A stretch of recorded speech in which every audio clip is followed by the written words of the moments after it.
നമ്മൾ പഠിച്ചെന്ന് പറഞ്ഞാൽ, ഞങ്ങളൊക്കെ പഠിക്കുക എന്ന് പറഞ്ഞാൽ ആ കയ്യാലേയും ചാടി ഈ കയ്യാലേയും ചാടി സ്റ്റെപ്പും കയറി അല്ലെങ്കിൽ തൊണ്ടും തുടുക്കുമെന്നും ഒരു പ്രശ്നമാണ്. പൂച്ചയ്ക്കായും കുരണ്ടിപ്പഴവും ഒക്കെ കഴിച്ച് ഏത് പ്രകൃതി ദത്തമായ സസ്യങ്ങളെയും തിരിച്ചറിയാനൊരു കാലമുണ്ട്. സിംപ്ലി നമ്മുടെ മക്കളോട് പറയുക, നീ ഒരു പാണലല പറിച്ചുകൊണ്ട് വാ എന്ന് പറഞ്ഞാൽ എത്ര കുട്ടികൾ പറിച്ചുകൊണ്ട് വരും? ചെന്ന് തൊട്ട് കാണിച്ചാൽ ചിലപ്പം പിള്ളേർ പറിക്കും. അതാണ് നമ്മുടെ ഇന്നത്തെ അവസ്ഥ. കാരണം പ്രകൃതിയായിട്ടൊരു ബന്ധവുമില്ല. ഡിജിറ്റലായിട്ടൊക്കെ അവർ വളരെ ഉയർന്നു, അതൊക്കെ സമ്മതിച്ചു.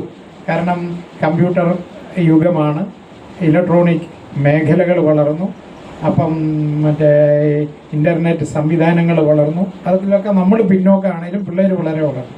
പക്ഷേ നാച്ചുറായിട്ട്, അതായത് പ്രകൃതിയും അല്ലെ ഈ പ്രകൃതി എന്നതാണല്ലോ കുടുംബം. ആ കുടുംബവും അല്ലെ പ്രകൃതിയായിട്ട് കുട്ടികൾ ഇഴുകിച്ചേരുന്ന ഒരു അവസ്ഥ ഇന്നില്ല.